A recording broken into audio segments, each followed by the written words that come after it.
నోరు తెరిచి భూతల్లి ఆకాశం దిక్కు చూస్తున్నది. రైతన్న రంది పోయి శెలక దిక్కే చూస్తుండు. ఇంకో దిక్కు గోదావరి కృష్ణా నదుల నీళ్లు జోరుగా వారుతున్నాయి.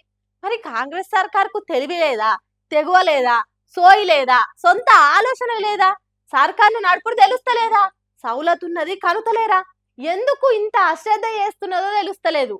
ఈ మాటలను నేను కాదనేది మాజీ మంత్రి హరీష్ రావు సారే అంటున్నాడు. తలపున పారుతోంది గోదారి, మన సేన్లు మన సెలుకాయడారి, మన తెలంగాణ రైతు బతుకు అమాసా, రేవంతన్న చేస్తుండు తమాషా అని తెలంగాణ ఉద్యమ కాలం నాటి పాటను మార్చి పాడుకునే పరిస్థితి తీసుకొచ్చింది కాంగ్రెస్ సర్కార్ అన్నట్టు మాట్లాడిండు మాజీ మంత్రి హరీష్ రావు సారు. అది ఎట్లనో ఇగురంగా చెప్తున్నాడు, వినుండ్రు ఒకసారి. దేవాదుల ప్రాజెక్టు దగ్గర ఆనాడు కేసీఆర్ గారు విజన్ తో ఆయన ఎంతో కష్టపడి సమ్మక్క బ్యారేజ్ కట్టారు. ఇలా సమ్మక్క బ్యారేజ్ లో నీటి నిల్వ సామర్థ్యం ఉంది. 3 టీఎంసీల నీళ్లు నిండుగా ఉన్నాయి. 22,000 క్యూసెక్కుల ఫ్లడ్ కూడా ఈ రోజు కూడా వస్తా ఉంది.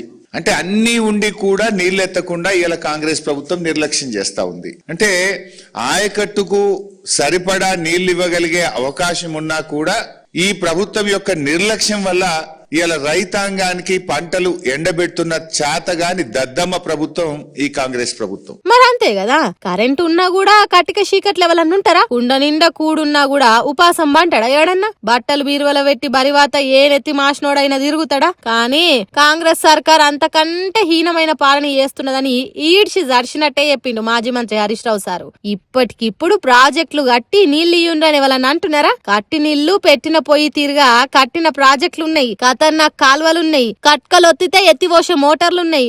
ఏమైతుంది నీళ్ళిచ్చేతానికి అన్నట్టు కాంగ్రెస్ సర్కార్ ఇజ్జత్ తీసి గజ్జె గట్టిండు. ఇక తర్వాత నీళ్ల మంత్రి ఉత్తమ్ కుమార్ రెడ్డి సారు అంతకు ముందు ఏం చెప్పిండు అనేది వీడియోలు చూపెట్టిండు. 22 రిజర్వాయర్లు నింపుతాం, 38 టీఎంసీల నీళ్లు ఎత్తుతాం, ప్రతి ఎకరానికి నీళ్లు ఇస్తాం.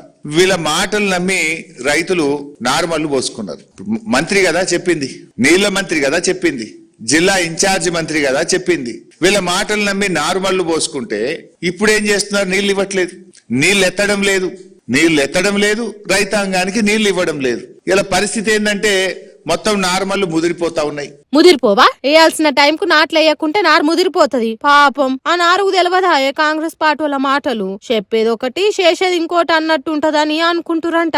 హరీష్ రావు సార్ మాటలు ఇన్నోళ్ళు. కాంగ్రెస్ సర్కార్ చేస్తున్నది ఆషామాషి తప్పు కాదు, రైతన్న హాయిగా బతికే హక్కును ఆగం చేసినట్టు. కాబట్టి వీళ్ళను ఉత్త వదిలిపెట్టకుండా ఎసోంటి శిక్ష వేయాలనో చెప్పిండు. ఇంత ఎలినినో వస్తుందని శాస్త్రవేత్తలు, ప్రపంచము, భారత ప్రభుత్వం చెప్తుంటే 6 నెలల నుంచి చెప్తుంటే మొద్దు నిద్రపోతున్నారా?